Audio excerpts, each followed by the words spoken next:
What is going on, everybody? Welcome back to the Civilization 5 Deity Europe AI only battle. It's getting pretty intense. There's plenty of wars going on. There's some huge civs all competing with each other. There's a lot going on at the moment. It's fantastic. Hopefully you're all enjoying it. There seems to be lots of comments of people enjoying it, which is great. With the results in the end, I'm just going to go to 300. I thought about it a bit. I'm just going to go to 300 with 5 turns an episode.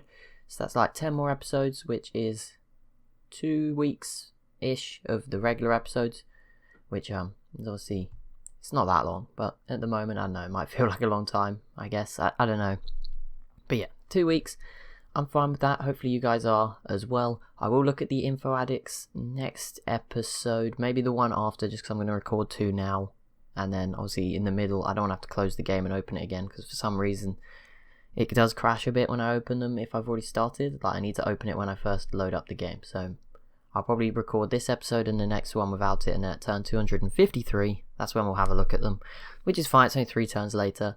And then at turn 300, we'll do the results and the shout outs, and then I'll do sort of the highlights of turns. Yeah, I'll just show you what happened at turn 400, then at 500. Well, maybe not. I don't know if those are the exact numbers, but it depends how slow it's going at that point. I'm actually in a place where for once I can do it. Like, I actually have plenty of time during the days where I can leave it running, where I'm not able to use the computer anyway. I can just have it running in the background and it's fine. But then, what was I going to say? There's something I'm thinking about. But it obviously does delay the start of the next series. So I'll try and get it done as quickly as possible, because that is obviously the thing. I can't just jump into the next one while waiting for this one in the background as well, because then you just have the overlap of mods. We all saw what happened last time, even though that might not have been the actual cause. I'm not sure what happened last time, to be honest. But there you go. Messed up, because both series messed up, and that's what didn't make sense. The Deity, this one, the one that had like 3 episodes and then got deleted, and then, well, it's not deleted, it's private, but same thing. And the Russia TSL series, I expected one of them to be broke, but both of them breaking made no real sense. And I looked through the list of the mods, they were all on fine, so I'm guessing something went wrong with one of the mods across those. I have no idea which. I think it might have been just one that was on in the background and not included in the list, because it didn't actually work. But yeah, I don't know, they wouldn't open, so we started again. I think it's not made an issue with not, we didn't throw away too much. Only 3 episodes. Obviously this has been a fantastic battle, one of the best, I think, if not the best so far. There's been some great ones, to be honest. Recently, there's been some good ones. The Land Bridges one, which was nearly a year ago now, but that was quite a good one, I remember. The previous one before this was really good. The Europe one that I did, where I did it, just showed you what happened every 25 turns, I think. That was quite good. It was pretty similar to this one, but yeah, obviously it was done in a different style that I don't think was too popular. I'm not really sure. I don't know if it'll come back, but probably not going to come back. I think I'm just going to stick with the lots of episodes, high quantity. The quality is hopefully there. I think the quality comes hopefully through me talking. Subjectively, objectively, I don't know the difference between those words. I think one is like subjective, I think is there, do you think it's good that I talk in them or not? Do you like the talking or the commentary? And then objective is something, you can measure, like, I don't know, the videos in 1080p. That's better than 720p. I think that's how those words work. Maybe. Probably. I've probably been using them wrong all the time, which is why I try not to use them. But there you go.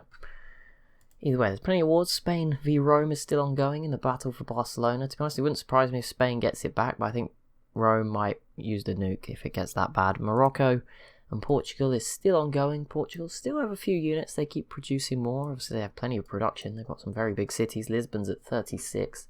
There we go. Sweden loses another city. They lost Stockholm, and now Gothenburg has fallen as well. So they now just down to 2 Sweden, the tip of Norway, and a bit of Denmark.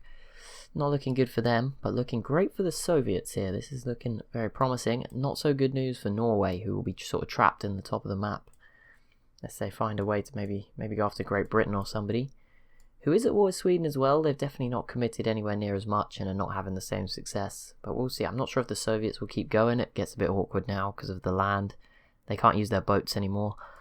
But we'll see. I won't be surprised if Austria joined in at some point, because they are getting weaker. Although at the moment, yeah, Austria's definitely in a rebuild of units. Lots of paratroopers popping up at the moment. Wow, one turn just took 5 minutes. That is not a good sign. Oh no, I think that's the pace we've been going at. I don't know why the last episode was only 20 minutes. I guess there's obviously some under the surface things. You know, whatever the AI is doing, what my computer might be doing in the background. Epic Games. I think I'm just going to uninstall Epic Games and Origin because they seem to be taking up a lot of memory and stuff like that. So there you go. Little hint. Origin, definitely. They have this weird program that runs sometimes. If you've probably noticed in some of my videos when it goes really slow. And it's always this one thing. It's not called Origin, but it's some process to do with Origin. All because I like to play SimCity occasionally. And I say occasionally, I haven't played it for ages. Got City Skylines now as well. But there we go. And that might be coming back as well soon. But maybe on the second channel. In fact, almost certainly on the second channel now. Which is where all the non-strategy games are. If you haven't actually seen that one yet or heard of it, you've missed out on the news of that one, then there is not a link in the comments. Where will there be a link? I'll probably there. If you go to the homepage of the channel, you know, if you just click on my channel logo, where next to the subscribe button on this video, you'll see it like it's on there, in the channels section or more. I can't remember what it's called. It is there. And I'll try and remember to link, but this video is like a few days in advance, so I'll probably completely forget which one is which. But I do need to update that, actually. Actually, I think it might be in the bio. I don't know. I'll probably upgrade the descriptions at some point, or, you know, redo them. But yeah, at some point I'll get around to that. In the meantime, let's focus on what matters. What other big wars did we have? We had Assyria and Mercuria. I think that sort of slowed down a little bit for now. Assyria is just holding on. Russia is probably going to take more off Greece. Austria pieced out with them, which means Austria is probably going to go and do something else, which will be quite interesting to see. But yeah, Russia might keep going here. They've definitely got the ability to, although the lack of planes doesn't help. Although Austria didn't have any either. So I don't really know how they've done so much siege damage. This is quite impressive. Melee units must be putting in quite a bit of work. Right, here we go. Can Spain... I mean, it would be great if Spain could just take Barcelona in one turn, and then it wouldn't matter about all the nukes. The problem is Rome's boats are now starting to arrive, making it a bit tougher. And yeah, they didn't even damage Barcelona. I think it healed over that turn somehow, but there you go. Morocco's go again, which gives them some time to kill some of these units, protect the city a little bit more. They've still been struggling to hold on to it. Settler, not sure that's got anywhere really to go.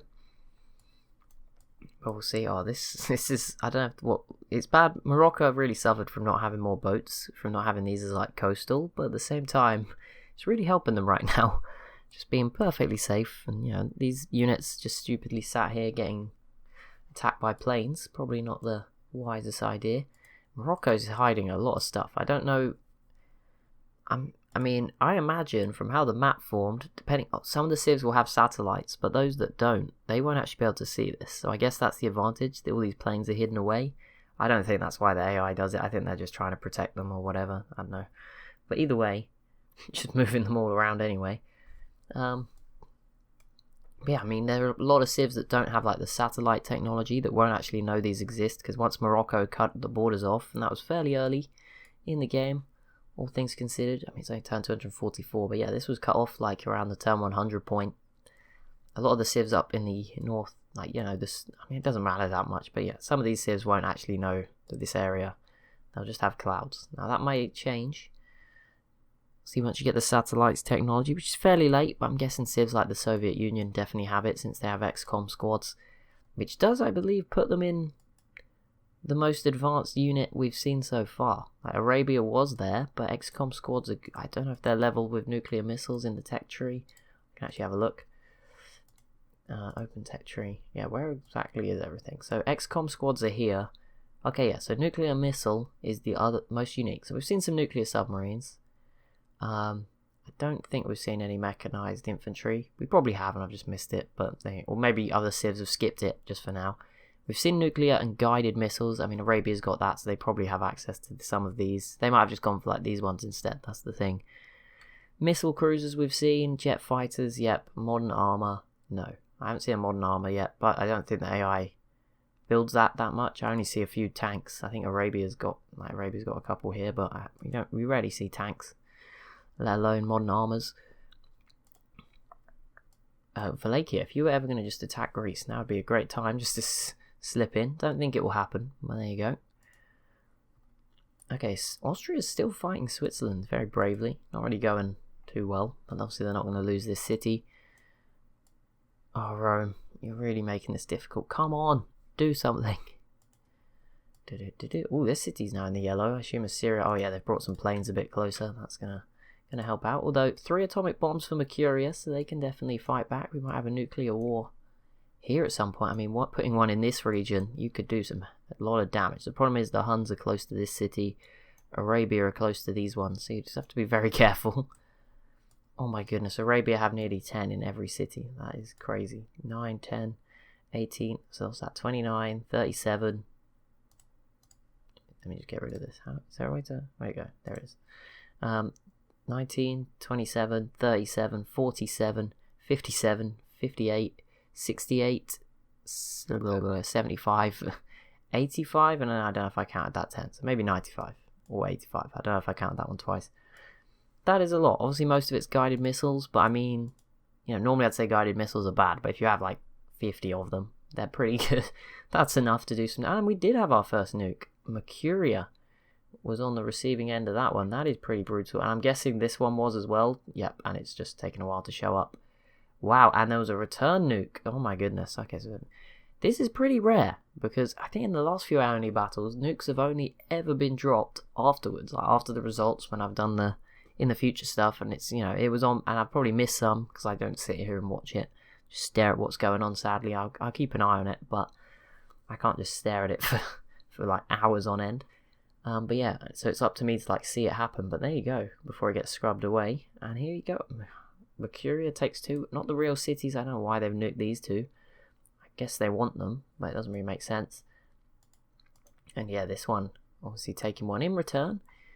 Not too strategically bad. I mean, it's not ideal, but these, for these 3 cities, but they weren't the big ones. It's not a crisis just yet. But we'll see. This might trigger Assyria to use a bit more of its might and really make sure they win this war. Instead of just, the few forces they've had here, fairly limited, mostly boats. This might change the path there.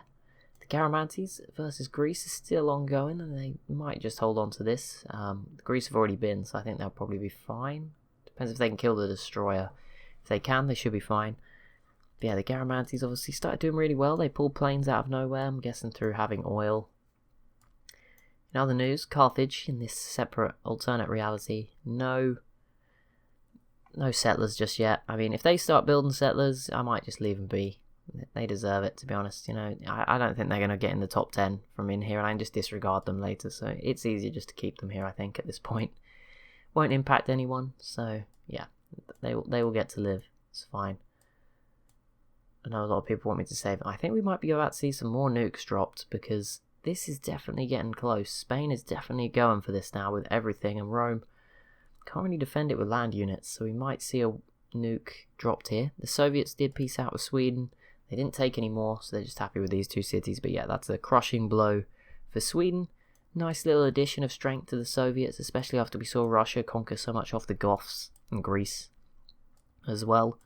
Quite an important turn for the Soviets. Just grab these cities, add something, gives them more chances against Austria. Obviously before it was sort of limited where they could hurt Austria. Now there's a few more places to battle.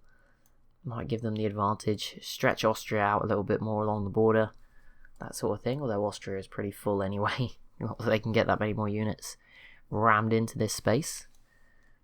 The Goths still going strong down here, guys. Appreciate it. You're doing everyone a solid just by being around. I don't know. They're making it more entertaining. How is this city? Oh yeah, they took this off Russia. So there was a loss to Russia in that war to the Goths, I guess. Not a big one, and the Huns have actually put some citadels down to grab a bit of land, protect Constantinople, which is looking very well defended for now. It's pretty safe from everyone at the moment. There's no one really nearby. I guess Assyria would be a concern, but there's going to be so many cities fighting at once. If that war breaks out, it's not necessarily going to be just all focused on one city.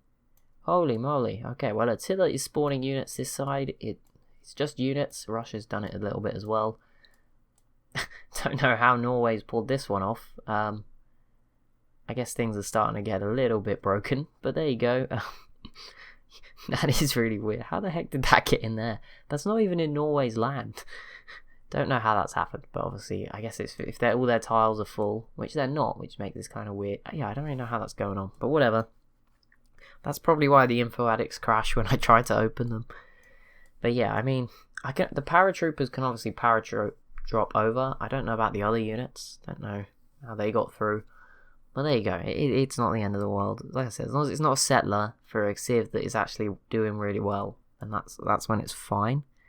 Like Carthage are on their own, they're not going to do any harm to anyone. Like it doesn't matter. But if like Morocco suddenly started settling all these areas, I'd be worried because then no one else can get them. It's unfair, that sort of thing. But yeah, this is, I guess maybe it's allowing them to have more of an army than if they weren't, just because they are compiled into a corner. But I think it's fine. Don't think it's a crisis. Be a bit harsh to kill them all, wouldn't it? Because, you know, in theory they wouldn't have produced those units if they didn't want them. They would have built buildings instead if they couldn't. So it's a bit harsh to just like get rid of them. So we won't be doing that. I will still be keeping an eye for settlers, doing what I can. Obviously I need to try and kill the settler before it settles, which is an issue. Because if it settles, then I have to keep the city. Which is a bit of a mess. Oh, is that a second nuke? Or have they just hit that with planes? I have no idea. See, they can't nuke this city. It's in a good spot, right next to Arabia, so they won't want to trigger a massive war. So that won't be happening. And how's this looking? These cities are still safe, looking fairly well defended, but I don't know what Arabia's up to, by the way. They look like they have a lot less units than they did before. I mean, there's still loads, but they're more concentrated over here. I don't know if they're going to go after Mercuria. Kind of sucks for Arabia, all these boats are trapped in the Red Sea. And there's no other cities on the Red Sea. Like they are in charge of this ocean or lake sea. Like it's a sea, but on this map, I guess, you know, if you assume this map represents the world, then it's an ocean for this map, isn't it? Same thing. There's quite a few: Caspian Sea, Black Sea. We got the Mediterranean, the Baltic Sea. I guess the Adriatic's a separate one as well. Oh, and there you go. Corinth does fall into Russia's hands. I didn't quite see. I assume they just took this and I missed it, or maybe it was a peace deal and I missed it, but I think they just conquered it and they're still going. I don't think they'll get any more though. Greece is quite concentrated with units down here in the south. They should be able to protect themselves a bit better. And Russia isn't really committed to this. They're starting to really get stretched like down this thin little passageway. They're probably not going to overcommit to that one too much. This one's still going on. Switzerland trying to get burned back, but it's not really going their way. I wonder how well Switzerland are doing on the info addicts. I don't know. I doubt they'll be in any of the top 10s. I felt they could be one of those civs that sort of comes 11th every time. And then, as a result, never gets mentioned. And then there'll be a random civ like the Garamantes or... Actually, that's probably a bit harsh on the Garamantes. But someone like Wallachia who just wins one random category. Like most culture, or not even most culture. But you know what I mean. Like, they get one of the random ones and they win it. It happens sometimes. Tourism is sometimes like that. Some of the other ones can just have a random winner that's not really related to winning the game. And they get like 10 points. So they're ahead of someone who comes 11th every time. And you just feel really bad for that civ that's missed out. Normally it doesn't happen now as much anymore. I think we've got pretty good with the system. I'm picking the right statistics to actually use, which is good. The only other thing I guess we could try is maybe take like an average position across the whole thing. Like, I don't know if that would rank differently. I guess that would then include everybody, but then it's going to be quite wild. I'm not really sure if that method would be any better. It'd be an interesting concept. I mean, maybe try it, do that at the same time and then see how the results differ. Here we go, embargo the Garamantes from Greece, no surprises there, and embargo the Huns from Austria. We'll see how those votes pan out. It's going to be quite an interesting one. Great Britain not really having much success. They are still at war with Sweden, who can now actually focus on fighting back against Britain, but I don't think we'll see much. Britain is doing well. Again, another civ that might just miss out. You know, they could definitely come 11th, like every single category sort of thing. Because, you know, they're not actually that bad. It's just they're sort of separated from the rest of the world. They're not doing that much. Like, again, France, another one who sort of started to look strong now. I guess it's as everyone reaches the better technologies, you think better about them. It was mentioned that, you know, maybe it would be a bit unfair on civs like Arabia to not do the results till 300. And yeah, I kind of agree on that. But at the same time, I think we're just going to do this for entertainment. I'll just keep going. Because it didn't really make sense to do results and then keep doing regular episodes. So we'll just keep going. the end of the day, it's just a shout out. Sorry if you haven't got one. I've never got it right. Well, this is the first time I think I've ever been in the running. I've never even got a civ in the top 10 as far as I can remember. I think Great Britain maybe I picked and they snuck into like 10th place. And then I was accused of fixing it, so that was fun. But I don't remember what one that was, to be honest. And I can't remember if I'm remembering that story perfectly, but there was some contentious debate. But yeah, Austria, I mean, I think I'm on track to get a first ever top 10. Obviously, if I was to say turn 250, I'd sort of be guaranteed that. But yeah, I'll go to 300 and then just do the results. It doesn't matter too much. If I look at the technologies and it's clear that, I mean, I've always assumed it keeps it in the right order of who got there first, because it's not alphabetical order, but I don't actually know. So I might just remove the technologies researched category, if that makes everyone feel a bit better about it. We can just not include that when we count up the scores, because if everyone's on 80, then obviously I'm just assuming the info addicts keep it in order. I don't really know. I always just use the info addicts because it stops arguments and saves me having to do a ton of maths to give everyone like average points across everything and divide them up, and it's just a mess. So I've always just trusted the info addicts. I mean, the fact it's not alphabetical order gives me some confidence, but then it could be in like alphabetical order of the leader. So it's not particularly an ideal stat when you think about it, but it doesn't say. And I feel like sometimes it's just best not to know. Ignorance is bliss, it doesn't matter too much. If you're really disappointed that you've missed out on your shout out, as I've said, when it looks like final episode, who's going to win? If you go and comment back again on episode 1, delete your old comment, I probably won't notice. Like, there's quite a few that I have to read through when I read the results. I wouldn't notice particularly well. I'm not going to accuse you of cheating. If you'd like the shout out, that's all you've got to do. Like, it's just a bit of fun, I guess. It's kind of like the school exam, isn't it? It's just like you're only cheating yourself, I guess. But there you go. If you do want a shout out, then there you go. That is available. But yeah, obviously the entertainment, I've realised, is far more important now than the statistics. I think it's the first time really dawned on me. But there we go. Some explanation behind it. Morocco still not making as much progress. Maybe not as strong as we thought. I think they are still quite strong, but they don't seem to be producing the units to back it up, which I think suggests maybe they're just a bit low on resources. Like, a lot of the civs, you see them put all their oil into things, then they can't move up, and like all their uranium's probably in atomic bombs, that kind of thing. They might actually lack aluminium as well, because I see mobile SAMs, but I don't see rocket artillery. Well, there's a couple, but not a significant amount for how big they are. Yeah, rocket artillery, there is a few. Obviously, there's the sort of units that could conquer cities. And I mean, just ineffective use of planes. Like, these could definitely be helping. I don't really know how the AI is working this out. Maybe they're scared of someone coming out of the fog of war. I don't really know. But yeah, for the most part, they're just trying to conquer this. Maybe that's all they want. I don't know. We'll probably see Morocco peace out and grab a few more cities when it's done. The Garamantes have now completed the Manhattan Project. Nice. They really come on strong here in North Africa. I'm liking what they're doing. I don't get how they managed to build an archaeologist before a worker. Maybe he came through the mountains with them, but that seems a bit of a weird choice. But that will be it for this episode. So as always, if you have enjoyed, be sure to leave a like and a comment down below. There we go. The Huns and the Garamantes were embargoed, which is sad for them. But that will be it for this one. So I'll see you in the next one.